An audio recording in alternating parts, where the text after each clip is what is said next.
दोस्तों को मेरा सलाम पहुंचे। मैं हूँ वाहिद नसीम। आप देख रहे हैं फोर्थ व्यू।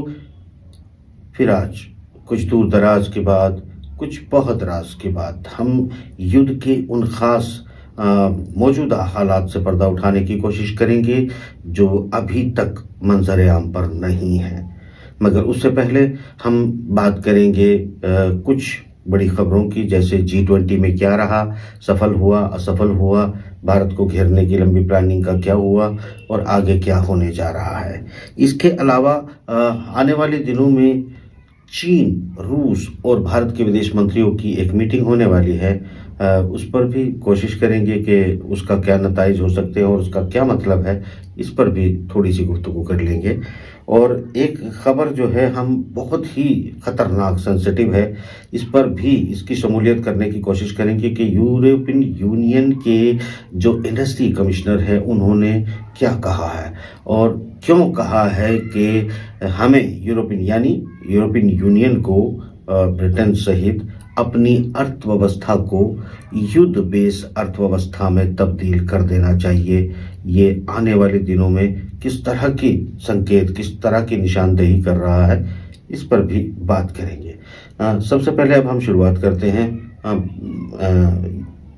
उसी अमूमन जो है युद्ध की खबर से कि क्या रहा है, यूक्रेन के अंदर इस वक्त चल क्या रहा है, किस तरह की सूरत हाल है। दोस्तों,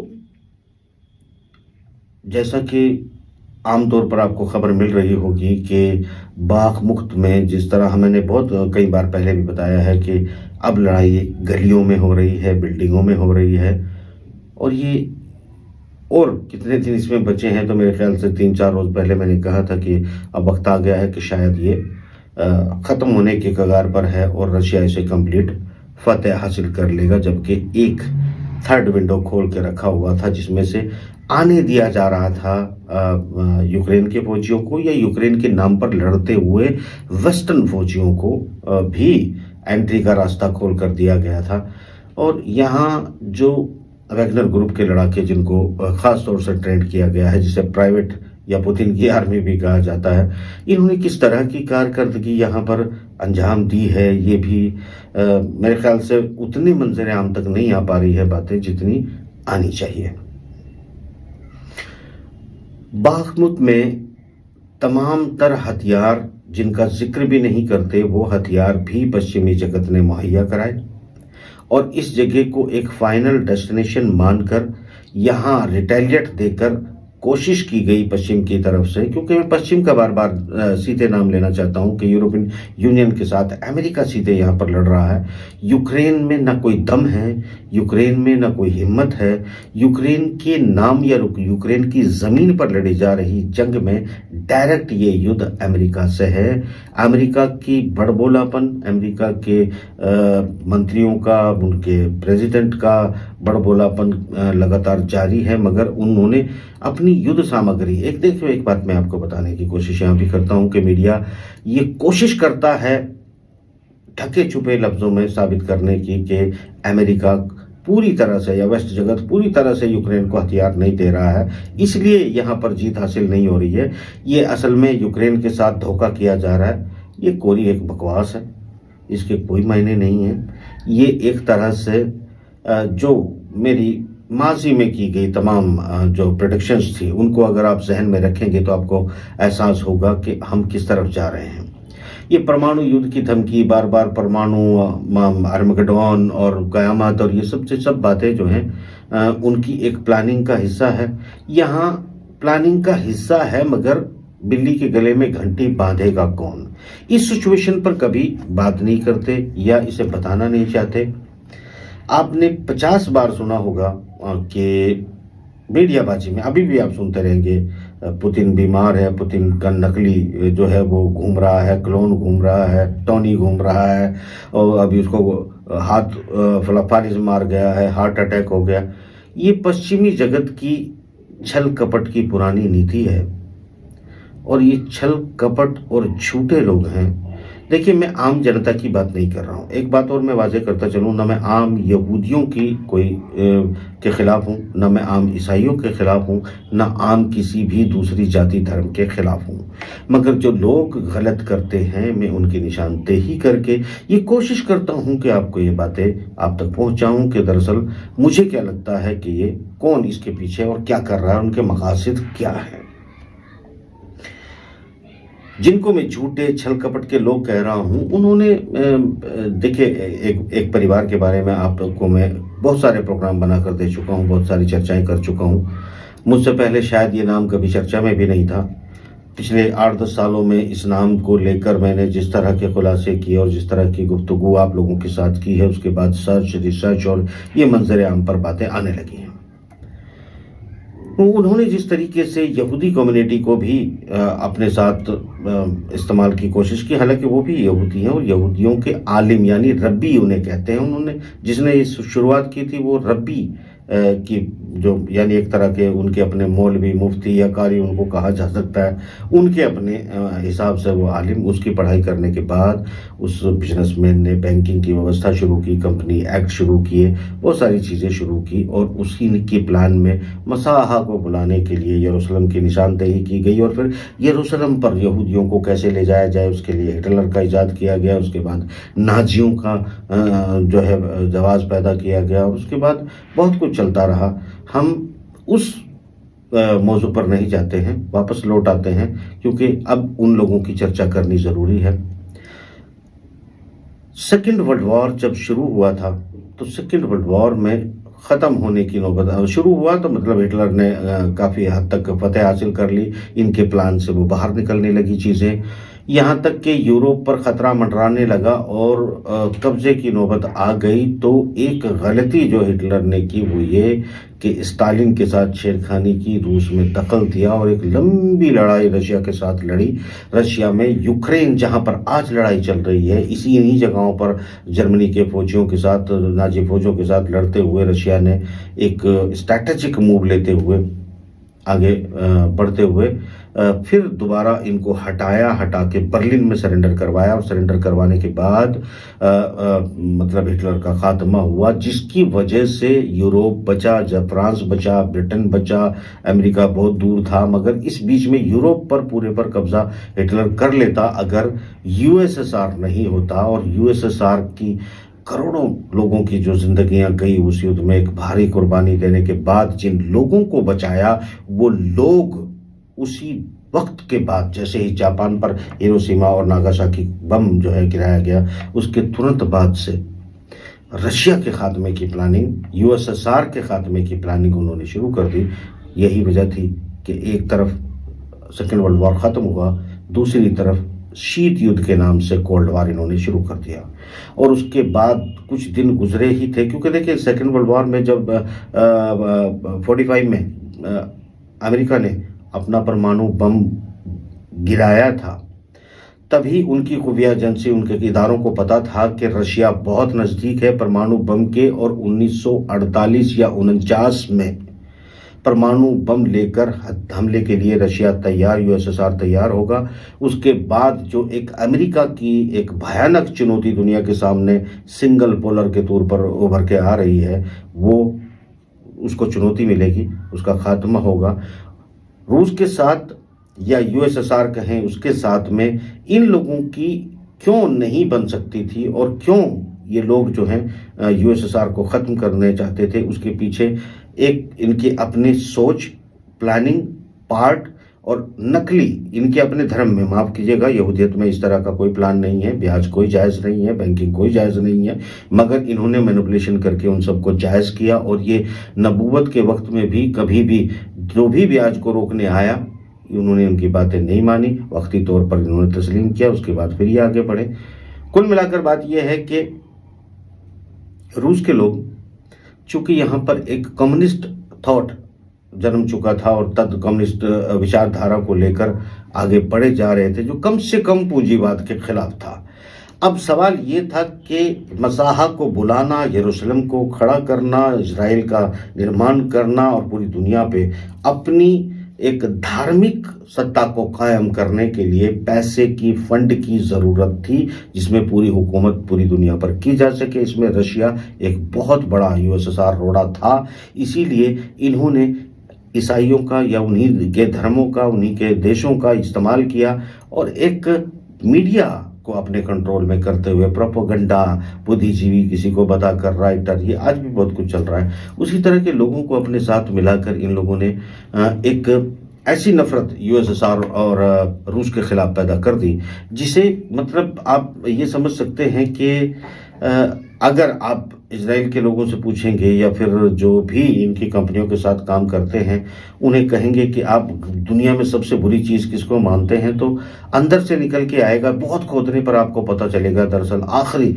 सबसे बुरी चीज़ ये जो कैपिटलिज्म के खिलाफ कम्युनिज्म है उसको मानते हैं। उसकी वजह वो नास्तिकता नहीं है, उसकी वजह अधर्म नहीं है, उसकी वजह फाइनेंस का विरोध और जन संसाधन पर सबका अधिकार का जो सिद्धांत चलता है कम्युनिस्टों का या रशिया का या इस वक्त चाइना का आप कह सकते हैं। और कम्युनिज्म उस वक्त दुनिया में मतलब अमेरिका की जड़ों तक, क्यूबा तक फैलने के बाद आपको फेडरल कास्ट्रो का तो पता ही होगा, वो पूरा वाकया भी उसके बाद गुजरा था। देखिए, ये सारी जो सिचुएशंस हैं, इन सारी सिचुएशंस को अगर आप देखें तो रशिया के आम लोगों ने, क्योंकि उनको भी उनके हाथ से धर्म छीन लिया गया था, उनको ज़बरदस्ती उनके इबादत गाहों को बंद कर दिया गया था, सभी, चाहे उसमें ईसाई, हिंदू, मुस्लिम, सिख कोई भी हो, वो सभी को उन्होंने हटाया था। एक अंदर ही अंदर एक पक रहा था कुछ जो है यूएसएसआर के अंदर, जिसका इस्तेमाल बड़े कायदे से इन लोगों ने फंडिंग करके किया और फिर यूएसएसआर को कमज़ोर किया, टूटने पर मजबूर किया। मगर चूंकि रूस बचा हुआ देश भी इतना ताकतवर था नहीं, इतना ताकतवर है कि कभी भी वो पश्चिमी जगत के उन खुदाओं के सामने डटकर खड़ा हो जाए जो सिर्फ पैसे को खुदा मानते हैं और खुद को पैगंबर। दुनिया पर अपनी हुकूमत कायम करना चाहते हैं, कर रखी है। सांस लेने की इजाजत वो देते हैं, खाना खाने की इजाजत वो देते हैं, आपको सोने जागने की इजाजत वो देते हैं। इससे बड़ी हुकूमत और क्या होगी? इस बात की वजाहत में मैं अब तफसीली बातें करूंगा तो बहुत लंबी चली जाएगी, सोचिएगा कि मैंने क्या कहा। एक अगर हम इनकी बात को सिर्फ मैं इस एंगल को आप तक पहुंचाने की कोशिश कर रहा हूं, हो सकता है आपको पता हो, मगर रशिया के बहुत से बुद्धिजीवियों ने, बहुत सी यूनिवर्सिटीज़ के अंदर बहुत से एनालिस्ट ने, बहुत से संपादकीय लिखे, एनालिस्ट लिखे, जिससे रशिया की आवाम ये जानती है कि पश्चिमी जगत के जो इंचार्ज हैं वो रूस के नागरिक, रूस के वजूद से नफरत करते हैं। यानी जिन्होंने 1945 से 1942 से लेकर 1945 के बीच में जिन लोगों को बचाया, जिनकी नस्लों को बचाया, जिनकी हर चीज को बचाया, 1948-47 आते आते उसी के साथ इन्होंने धोखा और छल कपट शुरू कर दिया, उसी को वजूद को खत्म करने की तैयारियां शुरू कर दी। उसके बाद वो बहुत एक लंबी कोल्ड वार के बाद एक लंबी लड़ाई उन्होंने लड़ी, षड्यंत्र किए और यूएसएसआर को तोड़ दिया। बात यहां खत्म नहीं हुई तो फिर रूस को खत्म करने के लिए ये बात 2014 से पहले 2013 में मैंने कई आर्टिकल लिखे, कई संपादकीय लिखे, जिनमें मैंने ये बताने की कोशिश की थी कि इस वक्त पश्चिमी जगत यानी अमेरिका, नाटो के साथ मिलकर, और अमेरिका के साथ ब्रिटेन का नाम मैंने हमेशा लिया, हालांकि इन मैं मदर ऑफ स्कैम जो है या मदर ऑफ षड्यंत्र अगर किसी को मानता हूँ, वो आज भी ब्रिटेन को ही मानता हूँ और कल भी मानता था। और इसके सही इंतजाम के बगैर ये सिलसिला बंद भी होने वाला नहीं है। यूएसएसआर को खत्म किया, तोड़ा। रूस को खात्मे के लिए 2012-13 में ये उस उरूज पर पहुंच गए कि पोलैंड, जहां पर आज आप ये युद्ध के देख रहे हैं, यहां पर परमाणु मिसाइलें, मतलब परमाणु कैरी करने वाली मिसाइलें, और चुपके से इन्होंने दरअसल मिसाइलें भी वहां सेट कर दी थी। 200 के करीब मिसाइलें इस इलाके में जहां घेराबंदी की जा रही थी रूस की, उस इलाके में कर दी और बेलारूस के अंदर सत्ता के खिलाफ भड़काव शुरू किया। और एक अंडर करंट कुछ चीज़ें जिस तरह यूएसएसआर के अंदर इन्होंने पकाई थी वो बेलारूस के अंदर भी शुरू कर दी। तो बचे हुए रूस में ये मौका इनको नहीं मिल सका चूंकि यहाँ पुतिन था, और जो इस तरह के एलिमेंट थे उनको डी एलिमेंट किया गया पुतिन के द्वारा, यानी उनको पनपने नहीं दिया गया। और इनका जो जिस नाम की मैं जिस परिवार की मैं बात कर रहा हूँ, 2010 से पहले ही पुतिन ये तहैया कर चुका था कि असल जड़ रोथशाइल्ड फैमिली ही है। ये जो इनका बैंकिंग निज़ाम है, ये बैंकिंग निज़ाम दुनिया को गुलाम बनाए हुए है। मुझे दुनिया को कम से कम जितनी दुनिया निकल सके इस निज़ाम से बाहर निकालकर एक नए बैंकिंग निज़ाम में लेके जाना है, जिस पर जनता, आवाम या कुछ ऐसे देशों का कंट्रोल हो जिसमें सिर्फ एक खानदान, एक परिवार या एक सिंडिकेट जिसमें चंद लोग हों उनका कंट्रोल खत्म किया जाए। लड़ाई बहुत बड़ी थी क्योंकि 50 साल से, सैकड़ों साल से ज़्यादा इस परिवार ने हुकूमत की है अपनी बैंकिंग व्यवस्था, अपनी ब्याज व्यवस्था और अपनी प्लानिंग के तहत। एक सबूत देता हुआ चलता हूँ जिससे आपको समझ आएगा कि असल में मैं कहना क्या चाहता हूँ। एक तरफ आप देखेंगे कि मुस्लिम जगत के लोग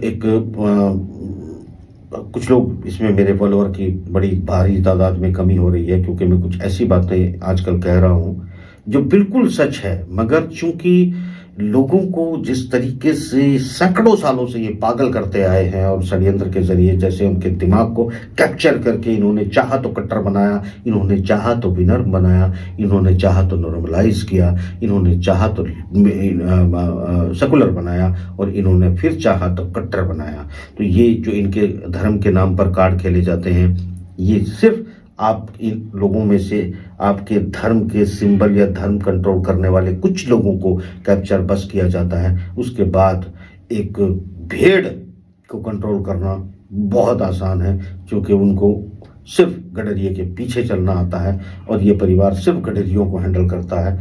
भेड़ इनके पीछे अपने आप आती है। भेड़ों का इनकी ज़िंदगी में इतना ही महत्व है कि वो एक अच्छी वूल देने वाली भेड़ें हैं। उनकी खाल, उनके सींग, उनकी हड्डियां, उनका गोश्त इनके काम का है जिससे ये व्यापार करते हैं और इंसानों को गडरिये के पीछे की भेड़ मानते हैं और धर्म लांबियों को गडरिया मानते हैं और गडरियों पर अपना कंट्रोल करते हैं। उसी के चलते आपने पाकिस्तान के अंदर देखा कितने बड़े बड़े इस्लाम के नाम पर दावे किए गए।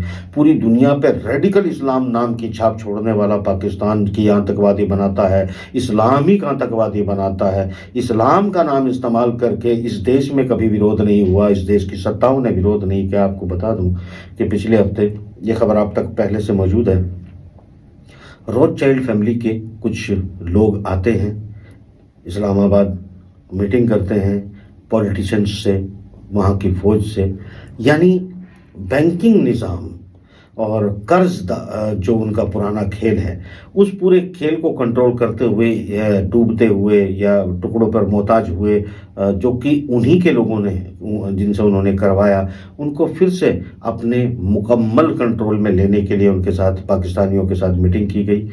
ये वो परिवार है, एक तरफ पाकिस्तान के आलिम, पाकिस्तान के मौलाना, पाकिस्तान के पत्रकार, पाकिस्तान की लीडरशिप यहूदी यहूदी कहकर चिल्लाते हैं और नफ़रत की उस हद तक लेकर जाते हैं कि इनसे हाथ मिलाने का मतलब भी पता नहीं आप कितना बड़ा गुनाह कर देंगे।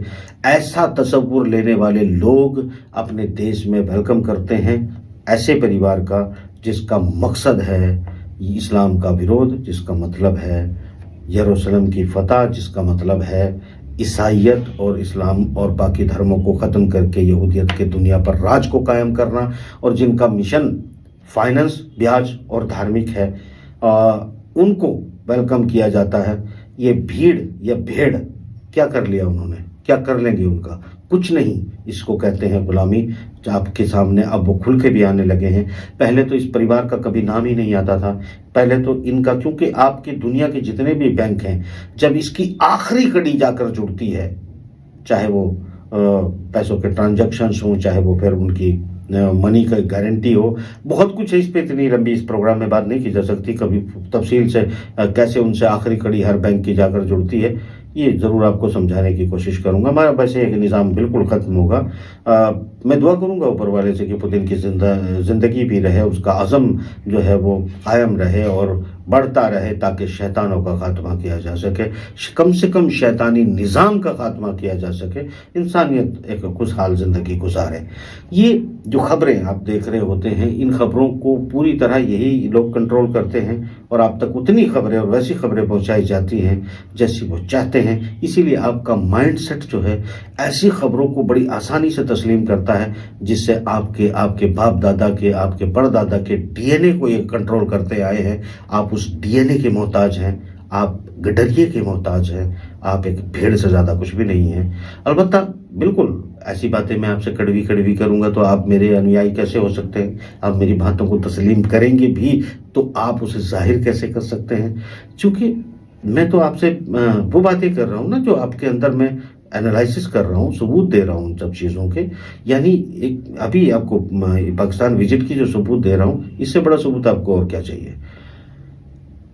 बाखमुत की हम वापस आते हुए बात करते हैं तो बाखमुत में ये लोग जिस तरीके से लंबी लड़ाई लड़कर या ख़त्म करना चाहते थे और हथियार भेजते रहकर रशिया को घुटने टिकाना चाहते थे, तो उसमें ये कामयाब हो नहीं सके हैं, कामयाब होंगे भी नहीं। अब आप लोगों के सवाल होंगे और आप लोगों के जहन में सवाल होंगे, एक दूसरे से भी करेंगे, मुझसे भी करना चाह रहे होंगे कि अगर रशिया इतना ताकतवर था तो फिर वो उसने यूक्रेन को जीत क्यों नहीं लिया? माफ करना, अगर ये दानिशमंदी या अक्लमंदी, ये रणनीति, युद्ध नीति कितनी शानदार है कि तमाम इनके फौजी, इनके हथियार, इनके सब कुछ के लिए कॉरिडोर खोल रखा है।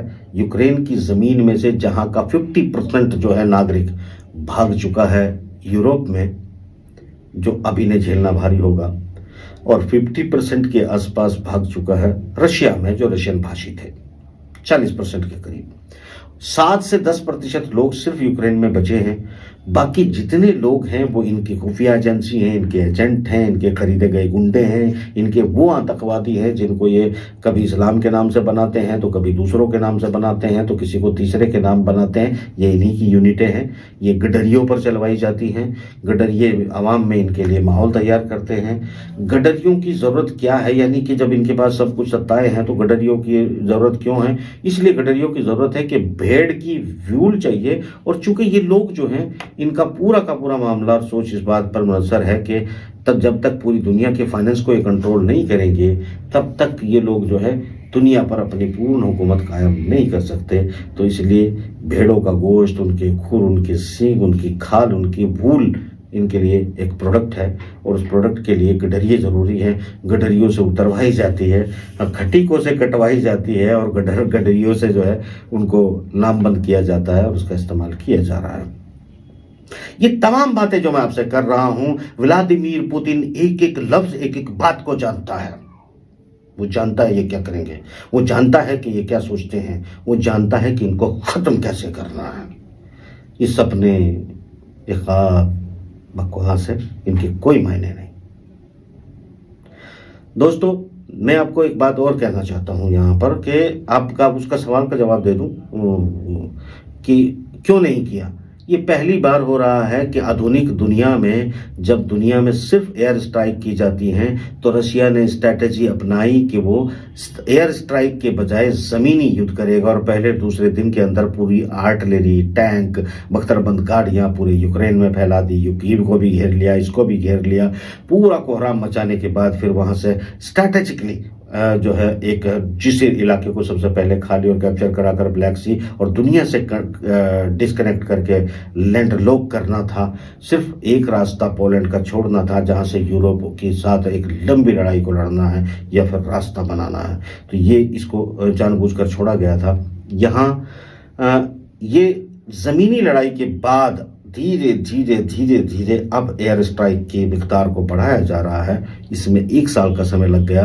अमेरिका और उस पश्चिमी जगत की प्लान ये थी कि जिस तरह उन्होंने धड़ाधड़ आके वियतनाम के ऊपर हवाई स्ट्राइक की, उसके बाद जो है वो बाद में ज़मीन पर उतरे। पहले उन्होंने हवाई स्ट्राइक की इराक के ऊपर, उसके बाद ज़मीन में उतरे। जिस तरह अफगानिस्तान में हवाई स्ट्राइक की, डिस्ट्रॉय किया और फिर कब्जा कर लिया और ज़मीन में उतरे, मगर अंजाम क्या हुआ? अंजाम ये हुआ कि वियतनाम में इन्हें बहुत मारा गया, गोरेल्लों ने मारा, ये अफगानिस्तान में मारे, तालिबानों ने इनको मारा। उसके बाद ये वहाँ से भागे। ये चाहते थे कि इसी तरह की वार में रशिया भी फंस जाए, एयर स्ट्राइक करके कब्जा कर ले और उसके बाद इसके फौजी यहाँ पर उतरे। तब तक ये छितर बितर हुए लोग जो हैं उसी तरह की हरकतों पर, जैसे वियतनाम में हुआ, जैसे अफगानिस्तान में हुआ, वैसी परिस्थितियों का सामना करके 20 साल के लिए उलझ जाए रशिया। उसके बाद ये चीन को, भारत को, ऐसे देशों को जो कंट्रोल करना है उस कंट्रोल सिस्टम को आगे बढ़ाए। ये सफल नहीं हो पाया, ये कामयाब नहीं हो पाया। दोस्तों, यहाँ एक मेरे ख्याल से टाइम हम बहुत ही तजावुज़ कर चुके हैं, ज़्यादा हो चुका है, मगर बहुत ज़रूरी है कि हम बात करें उस मुद्दे पर जो यूरोपियन यूनियन ने कहा है कि युद्ध बेस हमें अपनी अर्थव्यवस्था में तब्दीली लाकर कर देना चाहिए। ये कितनी खतरनाक बात है। ये उसी सोच, उसी प्लान जिस पे मैंने बात की है उस पर आ रही है। मैं आखिरी लाइनों में, इसको हम अगले एपिसोड में ज़रूर डिस्कस करेंगे क्योंकि ये मामला लंबा है। इस प्रोग्राम में सिर्फ आपको फाइनल अपडेट ये देता चलूँ कि बाखमुख्त के क्लियर होने के बाद रशिया, यूक्रेन के पास अपने फौजी बचे नहीं हैं। जो लोग हैं जिन्हें ज़बरदस्ती उन्हें लड़ने भेजा जाता है वो अनट्रेंड, लंगड़े लूजे लोग हैं बेचारे, उनको ठीक से हथियार चलाने नहीं आते। पश्चिमी जगत के जिन लोगों को ये खरीद के भेजते थे वो सारे वाटर पाटर नाम की जितनी इनकी एजेंसियां हैं वो लगभग रूस ने निपटा के पीस के ख़त्म कर दिए हैं। अब इनके पास फौजियों के जो है खसारे होने शुरू हो गए हैं। लड़ने जाने वाले लोग इनके पास, यूक्रेन के पास तो ख़त्म हो चुके हैं। यूरोप और उसके सहयोगी और अमेरिकन जो हैं मौत के मुंह में दूसरे नाम से शायद जाने के लिए तैयार नहीं है। स्थिति सिर्फ ये बचती है कि अमेरिका अब सीधे सीधे रूस के साथ यलगार करे, क्योंकि बाकी बाखमुख्त के बाद अब दूसरे किसी शहर में बहुत बड़ा रिटेलिएट रूस को मिलने वाला नहीं है। वो अपने हिसाब से इसको कंट्रोल कर लेगा और एक एक घर, एक एक बिल्डिंग को डी नाजी और डीमिलिटराइजेशन करते हुए बढ़ रहा है। यानी अफगानिस्तान और वियतनाम की सिचुएशन का सामना रूस को नहीं करना पड़ेगा। इनके तमाम प्लान धरे रह गए हैं। अगली सिचुएशन ये आ रही है कि अब अमेरिका और यूरोप सीधे रूस के साथ टकरा जाएं। इनकी हिम्मत नहीं, इनकी औकात नहीं, इनके पास हथियार नहीं, क्योंकि रशिया का खेमा बहुत बड़ा है, बहुत ताकतवर हो चुका है। ईरान अपना गेम खेल चुका है। नॉर्थ कोरिया इन्हें सबको धराशायी करने की हिम्मत रखता है। रशिया क्या कर सकता है सब जानते हैं। दोस्तों, बने रहिए, अगले प्रोग्राम में फिर इसको बची हुई चर्चा को आगे बढ़ाते हैं। यह एपिसोड लंबा हो गया है, फिलहाल इजाज़त दीजिए। इंशाल्लाह अगले प्रोग्राम में हम ज़रूर गुफ्तगू करते हैं कि आखिर ये अपनी अर्थव्यवस्था को वार बेस अर्थव्यवस्था बनाने पर क्यों उतर आए हैं। ये तो इंतहा है। खुदा हाफिज।